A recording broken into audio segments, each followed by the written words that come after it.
40살 건축설계사 정우의 급작스런 외근과 다시 만난 인연의 운명적 사랑 이야기. 이정우는 서울의 한 건축설계사무소에서 근무하는 42살의 건축설계사입니다. 그는 수많은 프로젝트를 해온 프로페셔널의 조직에서 인정받는 유능한 사람이지만 일외에는 특별한 낙이 없는 삶을 살고 있습니다. 사랑에 대한 기대보다는 현실적인 고민들이 그를 짓누르고 있는 상태입니다. 이수진은 30살의 마케팅 디자이너로 창의적인 아이디어로 회사에서 인정받고 있습니다. 하지만 어린 시절 부모님의 이혼으로 인해 사랑에 대한 불신이 깊어 이성을 잘 만나지 못하고 있습니다. 어느 날 두 사람은 한 프로젝트에서 만나게 됩니다. 서로 다른 두 기업이 만나 함께 프로젝트를 해나가게 된 것이죠.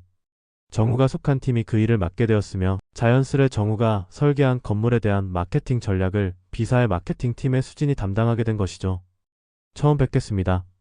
저는 이수진이라고 합니다. 수진이 손을 내밀었습니다. 아, 네. 이정우입니다. 이번 프로젝트 잘 부탁드립니다. 정우가 악수를 받으며 어색하게 웃었습니다. 정우는 수진을 본 순간 그녀의 매력에 사로잡혔습니다. 수진 또한 정우의 스마트한 미소에 호감을 느꼈지만 쉽게 다가서진 못했습니다. 프로젝트를 몇 주간 진행하면서 중요한 발표를 앞두고 문제가 발생하게 됩니다. 건물의 설계 변경이 불가피해졌고 마케팅 전략도 전면 수정해야 했죠. 이대로 가면 발표 망치는 거 아닌가요? 걱정 마세요. 밤을 새워서라도 수정하겠습니다. 정우는 단호하게 말했습니다. 그날 밤 정우는 수진과 함께 남아 새로운 설계를 준비합니다. 정우 씨 정말 괜찮으세요? 피곤해 보이는데 수진이 걱정스럽게 물었다. 괜찮아요. 저보다 더 힘든 건 수진 씨잖아요. 우리 같이 해냅시다. 정우는 미소 지었습니다. 수진은 정우의 책임감에 큰 매력을 느끼게 됩니다. 마침내 프로젝트는 성공하게 됩니다. 하지만 그와 그녀는 일이 끝남으로 해서 헤어지게 됩니다. 몇 달이 지나고 정우는 또 다른 프로젝트를 맡게 되고 장기간의 체류가 필요해지면서 서울의 한 원룸에 자리 잡게 됩니다. 그리고 두 사람의 이야기는 새롭게 시작됩니다. 서울의 아침은 언제나 바쁩니다. 사람들은 출근길에 지하철과 버스 정류장으로 몰려들었고 버스 정류장은 늘 긴장감으로 가득했습니다. 32의 강수진도 예외는 아니었고 그녀는 매일 같은 시간, 같은 정류장에서 701번 버스를 탑니다. 하지만 늘 만원 버스였고 자리를 잡는 것은 하늘의 뜻에 맡겨야 했습니다. 어느 날 수지는 버스 정류장에서 낯익은 얼굴을 발견했다. 검은색 코트를 걸친 40대 초반의 남자였습니다. 나이 들어 보이는 듯하면서도 정갈한 외모, 단정한 수트 차림, 그리고 언제나 차분한 표정. 하지만 휴대폰을 보거나 이어폰을 끼고 있는 법이 없는 단순히 버스를 기다리며 서 있을 뿐이었습니다. 아, 그때 같이 일을 했던 어사의 팀장님. 버스는 복잡했고 타이밍이 맞지 않아 인사를 못한 채 스쳐 지나가야만 했습니다. 다음날 비가 내렸습니다. 우산을 챙겨 나오지 않은 수지는 버스 정류장에서 쭈뼛거리며 서 있었습니다. 그때 그 남자가 조용히 우산을 들이밀었습니다. 안녕하세요. 수진 씨 맞죠? 정우는 옆으로 다가와 반갑게 인사를 하며 우산을 수진에게 주었습니다. 쓰세요. 수진은 순간 당황했지만 고개를 끄덕이며 우산을 받았습니다. 그의 손끝에서 우산이 넘겨질 때 묘한 기분이 들었습니다. 따뜻함과 어색함이 뒤섞인 감정, 그리고 무언가 연결되는 듯한 느낌. 그날 이후 두 사람은 말없이 서로를 의식하기 시작했습니다.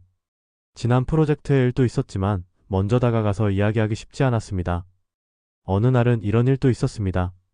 버스가 10,000원이라 수진이 겨우 발을 들여놓았는데 버스가 급정거하는 바람에 중심을 잃고 휘청거렸고 그 순간 익숙한 손길이 그녀의 팔을 잡아주었습니다. 괜찮아요? 정우였습니다. 손을 놓치지 않고 그녀를 바로 세워주었습니다. 수지는 민망함에 고개를 끄덕이며 감사합니다. 라고 작게 말했습니다. 그는 그저 조용히 미소 지을 뿐이었습니다. 그렇게 작은 사건들이 계속되면서 두 사람은 점점 서로에게 익숙해졌고 어느새 간단한 대화를 나누게 되었습니다. 매일 이 버스를 타시네요. 네, 얼마 전 프로젝트 때문에 근처로 이사를 오게 되었습니다. 42의 건축설계사.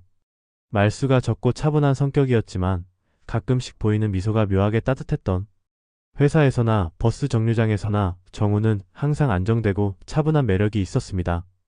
수지는 어느새 그와 이야기하는 시간이 편해지고 있음을 느꼈습니다. 하지만 사람의 감정은 그렇게 단순하지 않았습니다. 언젠가부터 수지는 그가 신경 쓰이기 시작했습니다. 왜인지 모르게 그가 정류장에 없으면 허전했고 그가 누군가와 통화를 하는 모습을 보면 질투의 감정이 생겨났습니다. 그러면서도 일부러 거리를 두고 싶어지는 날도 있었고요. 그러던 어느 날 수지는 정우가 한 여성과 함께 있는 모습을 보게 되었습니다. 정류장에서 만나면 늘 혼자였던 그가 다정한 표정으로 여성을 바라보는 모습은 그녀의 가슴을 답답하게 했습니다. 그와 개인적으로 친하고 싶다는 마음과 애인이 있는 듯한 그 남자와 거리를 두어야 한다는 양가적 감정이 그녀의 마음에 갈등을 일으키게 된 것이죠. 그날 이후 수지는 일부러 정우를 피하기 시작했습니다. 버스를 기다리는 시간이 불편해졌고 오히려 일찍 나와 다른 버스를 타기도 했습니다. 정우는 수진의 그러한 행동을 알 수밖에 없었습니다. 몇 번인가 그녀를 기다리는 듯한 눈빛을 보내더니 결국 먼저 말을 걸었습니다. 요즘은 시간이 바뀌셨네요. 수지는 멋쩍게 웃으며 대답했습니다. 일이 바빠져서 조금 일찍 출근하려고요. 그는 한숨을 쉬듯 작게 웃었다. 수진 씨 오해하신 것 같은데 그날 본 여성은 제 여동생입니다. 순간 수진의 얼굴이 달아올랐습니다. 아 그렇군요. 그날 회사 근처에서 점심을 먹자고 해서 잠깐 만났던 거예요. 정우는 천천히 덧붙였습니다. 혹시나 해서요. 제가 뭘 잘못했나 싶어서. 그의 말에 수지는 가슴이 콩닥거렸습니다. 그리고 정우의 말 속엔 자신에게 호감의 감정을 품고 있음도 확인했습니다. 정우는 그녀를 잠시 바라보더니 조용히 말을 이었습니다. 수진 씨와 이야기를 나누고 싶은데 혹시 이번 주말에 시간 괜찮으세요? 그 순간 수진의 마음이 크게 울렸습니다.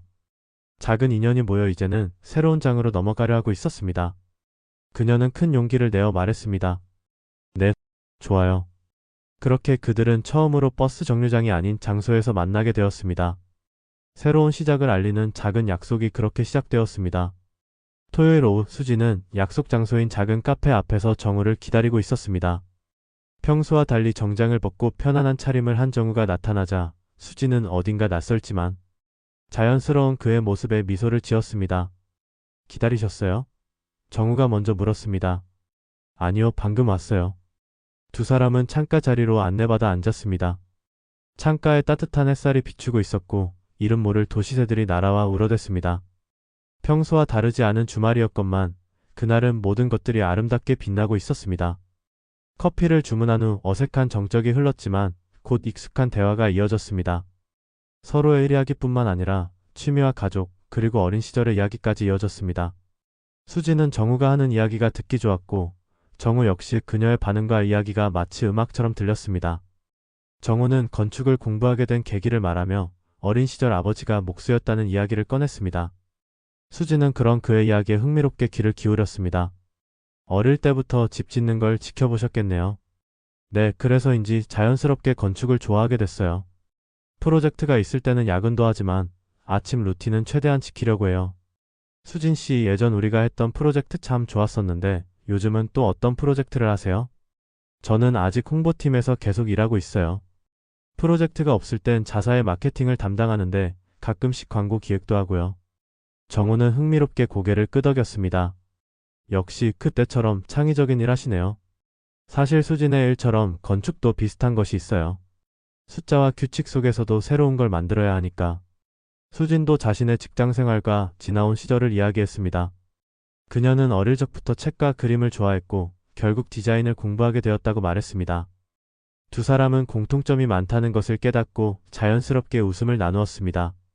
대화는 예상 외로 깊어졌고 좋아하는 영화, 여행, 심지어 좋아하는 계절까지. 그리고 수지는 깨달았습니다.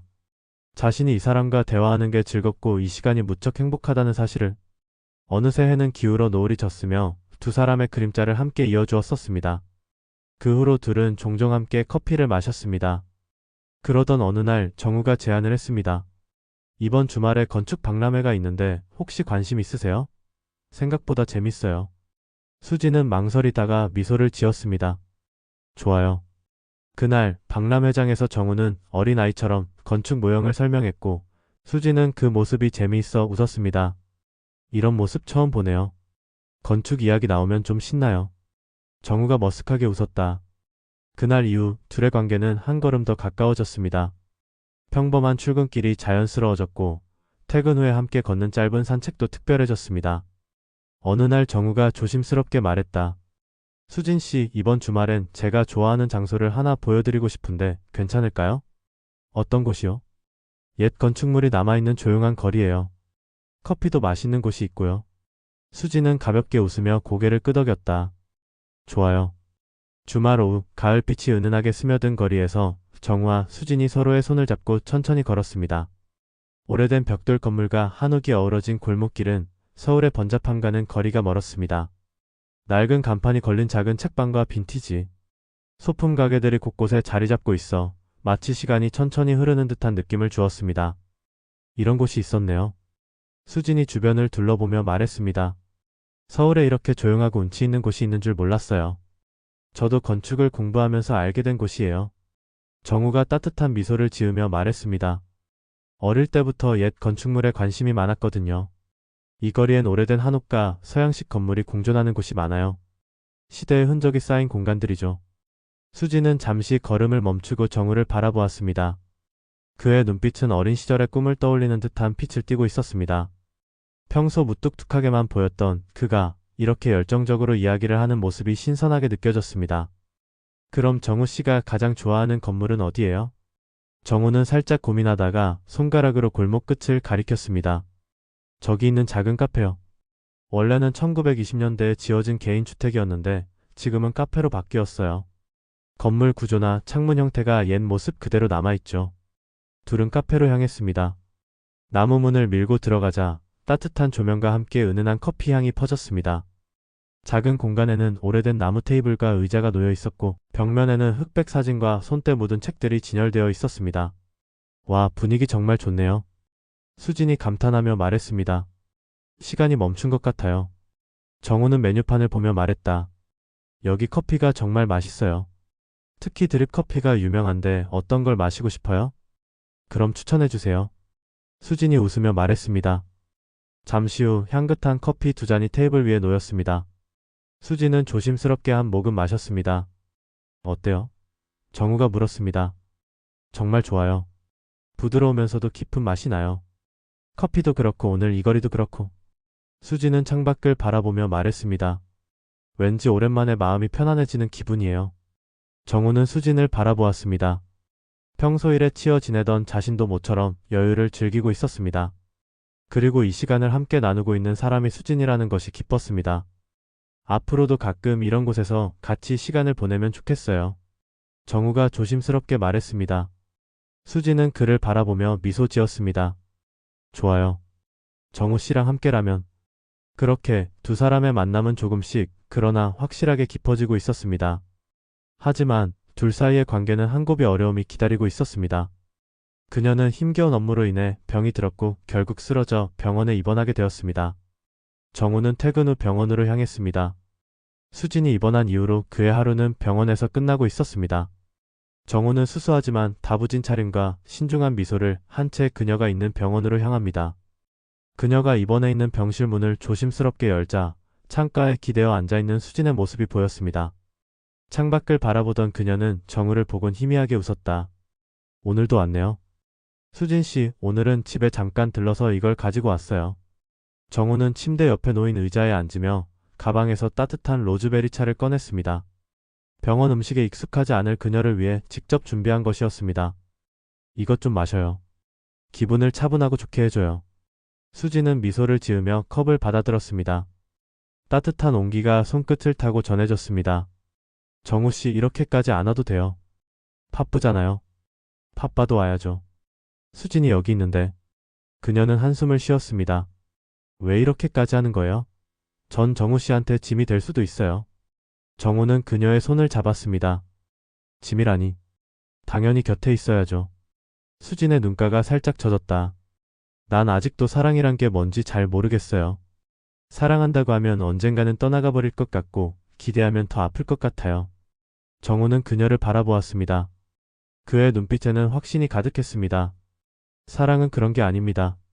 사랑은 떠나는 게 아니라 끝까지 함께하는 거예요. 힘들 때, 지칠 때 옆에서 있어주는 것. 그게 사랑이에요. 수지는 눈을 감았습니다. 그의 말이 마음 깊숙이 파고들었습니다. 어릴 적 부모님의 이혼으로 인해 깊이 새겨진 불신의 벽이 무너지고 빛이 드는 것 같았습니다. 마치 지난날 그와 함께 있었던 어느 카페의 창가에 비추는 햇살처럼. 며칠 후 수진의 병세가 악화되어 수술이 필요하다는 소식을 들었습니다. 정우는 의사의 설명을 들으며 손을 꼭 쥐었습니다. 수술하면 괜찮아질까요? 의사는 조심스럽게 고개를 끄덕였다. 환자는 본래부터 약한 몸이었는데 과로로 신장과 폐 기능이 많이 안 좋아졌습니다. 장기간 방치하다가 악화된 경우지만 하지만 불치의 병은 아니니 너무 걱정하지 않으셔도 됩니다.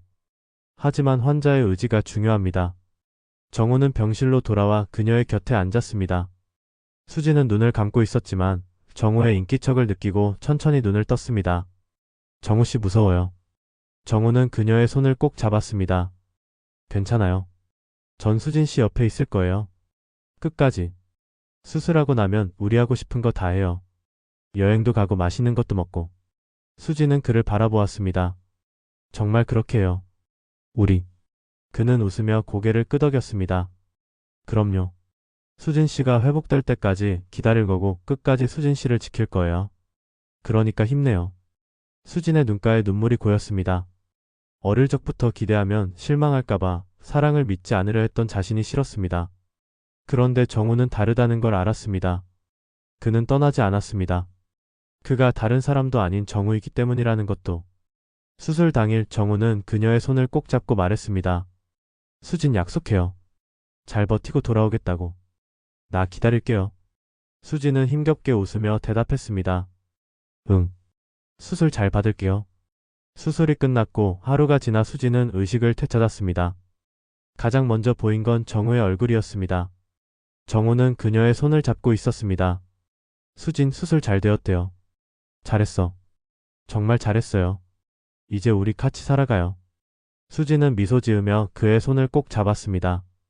그리고 처음으로 확신했습니다. 이 남자는 끝까지 함께할 사람이라는 걸. 일상의 우연으로 시작된 만남이 이제는 더 깊은 인연으로 이어질 수 있게 되었으며 그날 이후 두 사람은 마침내 진정으로 연결되어 오래도록 행복했습니다.